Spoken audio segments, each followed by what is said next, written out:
VKR TV VKR voice ఇదే నిజం. BRS పార్టీకి మరో గట్టి దెబ్బ తగిలింది. మళ్ళీ కోలుకోలేనటువంటి దెబ్బ. ఎందుకంటున్నానంటే జిట్ట బాలకృష్ణారెడ్డి గారు మరణం నిజంగా బీఆర్ఎస్ పార్టీకి గట్టి దెబ్బే.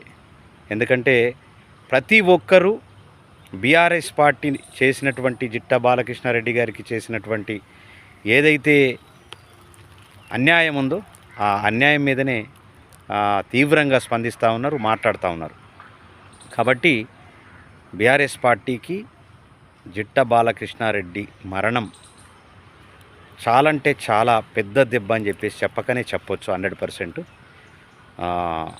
ఇలా ఎందుకంటే ఎంతమంది ఉద్యమకారులు దూరం అవుతారో ఖచ్చితంగా రోజు ఏదో ఒక రకమైనటువంటి దెబ్బ